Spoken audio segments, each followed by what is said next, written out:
पत्रकारिता को लोकतंत्र का चौथा स्तंभ कहा जाता है। यह वह स्तंभ है जो समाज की काली सच्चाई को सामने लाता है, भ्रष्टाचार पर चोट करता है। लेकिन जब मीडिया खुद ही भ्रष्टाचारी हो जाए तो सवाल तो खड़े होंगे ही। मीडिया के नाम पर दलाली करने वाले चैनलों की संख्या लगातार बढ़ती जा रही है। यह यूं कहें 90% हो गई है।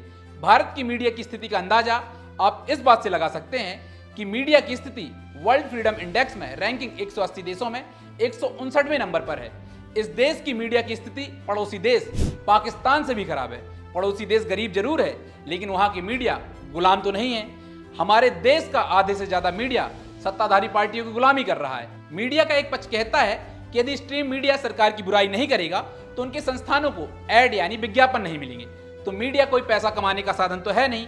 यदि सच बोलने की ताकत नहीं है तो पान की दुकान खोल लो, वहां पैसे भी मिलेंगे और 4 छुटभैया नेता से राजनीति की बातें भी हो जाएंगी। लेकिन इसके ठीक उलट समाज में कुछ ऐसे पत्रकार हैं जो ईमानदारी सच्चाई के साथ काम करना चाहते हैं, आम जनता की आवाज को ताकत देना चाहते हैं। लेकिन कई बार ऐसे पत्रकार खतरे में आ जाते हैं। हाल ही में छत्तीसगढ़ के बीजापुर में मुकेश चंद्राकर की हत्या के बाद फिर यही सवाल उठ रहे हैं। भारत में पत्रकारों की हत्या कोई नई बात नहीं है, लेकिन पिछले कुछ दशकों में यह समस्या और भी गंभीर हो गई है। कमेटी टू प्रोटेक्ट जर्नलिस्ट और अन रिपोर्ट के अनुसार 1992 से अब तक भारत में 80 से अधिक पत्रकारों की हत्या हुई।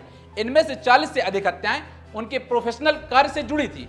यह केवल संख्या नहीं है, बल्कि उन आवाजों को दबाने का प्रयास है जो समाज की सच्चाई को उजागर करना चाहते थे। भारत के कुछ राज्य पत्रकारों के लिए सबसे खतरनाक माने जाते हैं। उनमें से उत्तर प्रदेश, बिहार, झारखंड, महाराष्ट्र और छत्तीसगढ़ जैसे राज्य शामिल हैं। इन राज्यों में अक्सर भ्रष्टाचार, संगठित अपराध, माफिया और नक्सल गतिविधियां हत्याओं के प्रमुख कारण बनती हैं।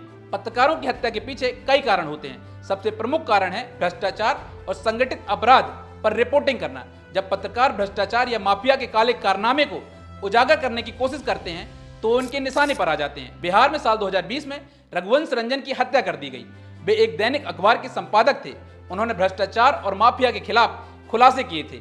माफिया ने उनकी गोली मारकर हत्या कर दी थी। सांप्रदायिक और संवेदनशील मुद्दों पर रिपोर्टिंग करना भी पत्रकारों के लिए खतरनाक साबित हुआ है। श्यामल चक्रवर्ती एक वीडियो पत्रकार थे जो 2023 में जाति संघर्ष और मणिपुर हिंसा पर रिपोर्टिंग करने गए थे। संघर्ष क्षेत्र में हुई गोलीबारी में उनकी जान चली गई। नक्सली प्रभावित क्षेत्रों में रिपोर्टिंग करने वाले पत्रकारों के सामने दोहरी चुनौती होती है। छत्तीसगढ़ और झारखंड जैसे राज्यों में पत्रकारों को नक्सलियों और सुरक्षा बलों दोनों से खतरा होता है। इन क्षेत्रों में कई पत्रकार अपनी जान गंवा चुके हैं। अवैध व्यवसाय जैसे रेत खनन और ड्रग तस्करी पर रिपोर्टिंग करने वाले पत्रकार भी माफियों के निशाने पर रहते हैं। उत्तर प्रदेश निवासी सुहास राय ने 2021 में गंगा नदी में अवैध रेत खनन पर रिपोर्टिंग की थी। इसके कारण माफिया ने उन्हें जिंदा जला दिया था। जम्मू कश्मीर जैसे संवेदनशील क्षेत्रों में काम करने वाले पत्रकारों को आतंकवादियों से भी खतरा होता है। मुश्ताक अली एक प्रसिद्ध पत्रकार थे जो बीबीसी के लिए रिपोर्टिंग करते थे। कश्मीरी संघर्ष और आतंकवाद पर सच्चाई उजागर करने पर 1995 में आतंकवादियों ने उनकी गोली मारकर हत्या कर दी थी। ये घटनाएं केवल व्यक्तिगत अपराध नहीं है, ये हमारे लोकतंत्र पर हमला है। जब सच्चाई की आवाज दबाई जाती है तो इसका असर केवल पत्रकारों तक सीमित नहीं रहता, इसका असर समाज के हर नागरिक पर पड़ता है। आज की डिजिटल दुनिया में पत्रकारों को खतरे के नए रूप का सामना करना पड़ रहा है।